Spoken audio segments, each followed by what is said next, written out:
Hey guys, how you doing today? JMG here, lover of RPGs, and I wanted to make another video kind of going over what I do for prep time before Dawntrail comes.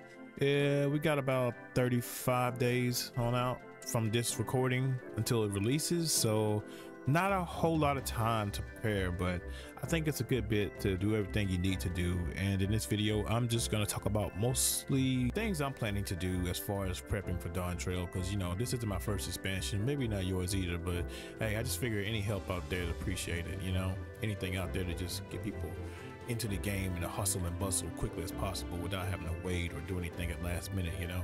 So without further ado, this is kind of my prep guide for Dawntrail. And real quick guys, I'm currently at 25 subscribers. Big whoop, I'm proud of that. I appreciate all the people who supporting me. That means a lot. I plan on continuing to make more content for you, but I'm currently trying to reach 100 subscribers before Dawntrail comes out. If I can do that, I'll be doing a live stream on Kick and Twitch with a cosplay. I'm not sure which one yet. Maybe you can give me some ideas, but I'm going for more of a two sword wielding style since I am going to be leveling up Viper. So I'm going to be going for that. And if I could get any help on that, support, just trying to get me to 100 subscribers before Dawntrail comes out. Either way, I appreciate you guys and enjoy the show. So for me, I plan on leveling Viper this expansion. So I'm trying to get it from level 80 to 90. So one of the ways I'm trying to do that is maybe going through Eureka Orthos. You unlock it by beating the main story, at least the first half, you know, not the 0.2 patches, and then going to Mordona. There should be a lady you can speak to unlock it there. I ended up getting it last night, and I got to level floor 30, which is pretty much the main floors of this main story. You know, it's like the deep dungeon of this expansion. So if you played it before, which you have to, you gotta complete level 50, the Palace of the Dead, to unlock it. So it's pretty much the same basis. You know, you go through 10 floors and then you get your main experience points for your class, but in there you level up differently. You can also get an item that allows you to make a weapon from there, which is, you know, would be a good starter weapon for your new class, Pictomancer or Viper. But for me, I'm not gonna lie, the experience wasn't there for the instant. You know, I'm figuring out there's better, quicker ways, but I think this is going to be more for if you can't get them Qs as a DPS, especially in the beginning of it. Everybody's going to be going for them. So this is more of just another way to level up, get some quick experience, and you don't have to wait so long, hopefully, as a DPS. But yeah, I definitely would check this out as one of my options. Unlock and get at least, so you'll have it ready for the expansion. So another form of leveling I'm probably going to be doing is going in the Baja Southern Front. I leveled up a lot of classes doing this earlier, definitely at least my machinist and samurai class. So it's very viable. You just got to be consistent, stay in here. And how to unlock it, you have to complete the Evilise quest, which is the alliance from Stormblood. And once you complete that, you'll get a quest in Kugane called Hail to the Queen, and you complete that quest and you should be able to unlock it. Now another reason I say Bajda is do multitasking, level up yourself, and also get money.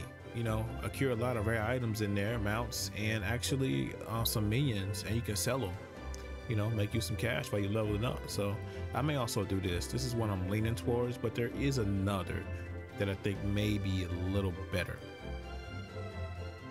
Trust.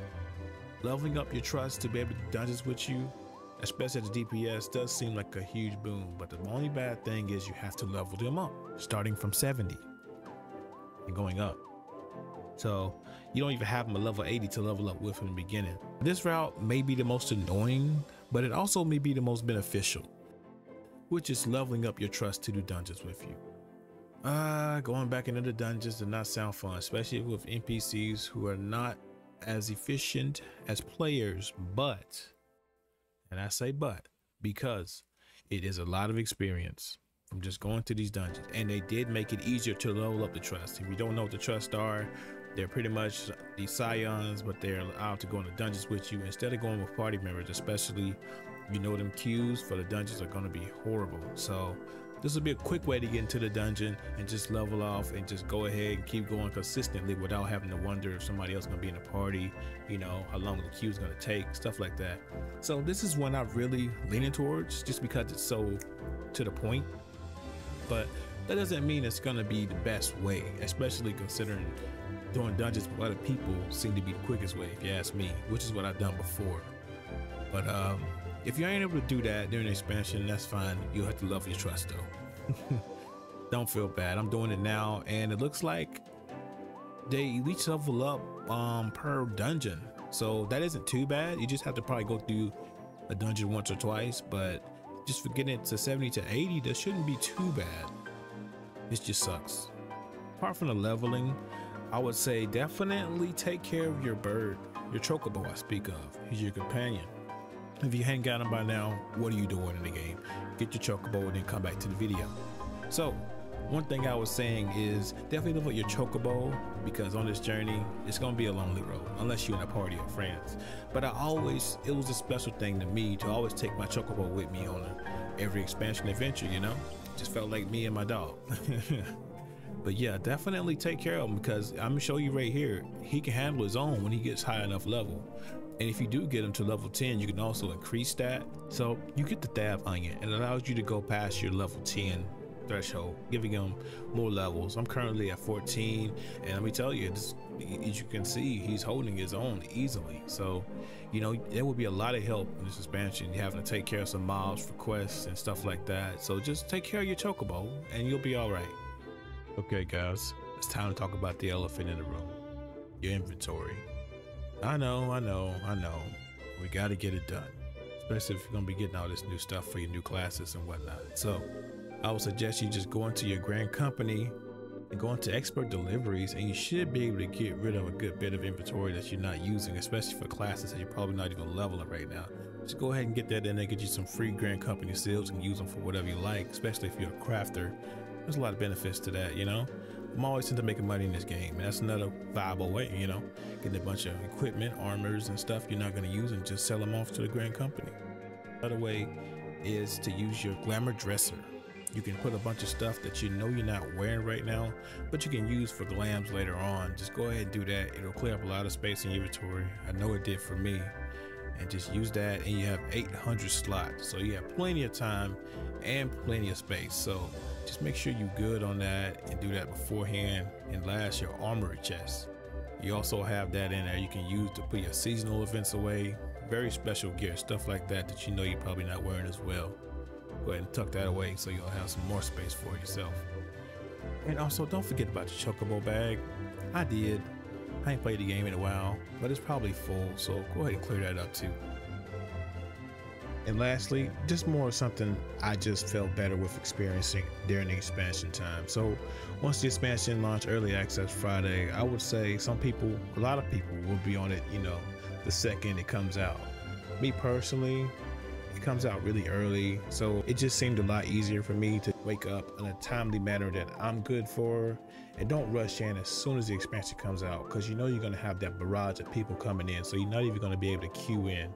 So I feel like it'd be better for you if you would just go ahead, just get rested up, prepare yourself, have yourself some food, some snacks, clear up all your distractions so you can just wake up, get yourself situated, and just play expansion day when you're ready.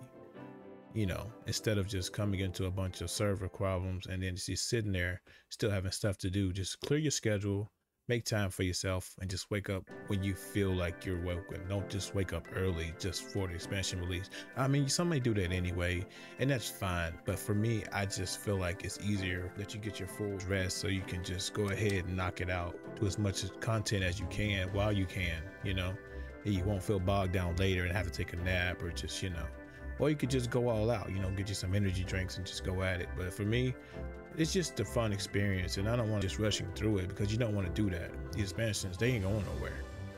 Some people may rush, but to me, I like to take my time and enjoy everything this has to offer. But at the same time, I like to be efficient. So that's just a little tidbit I thought of. But what do you guys think? Anyway, if you made it this far, I appreciate you watching, man. Y'all real ones. And I plan on making more content, like I said, more Final Fantasy related, especially since Dawntrail is slowly approaching, and the media tour should be about done probably at the end of this week. So definitely gonna have some more stuff to talk about. But anyway, this is your boy JMG, lover of RPGs, and I appreciate you guys watching. Take care of yourself.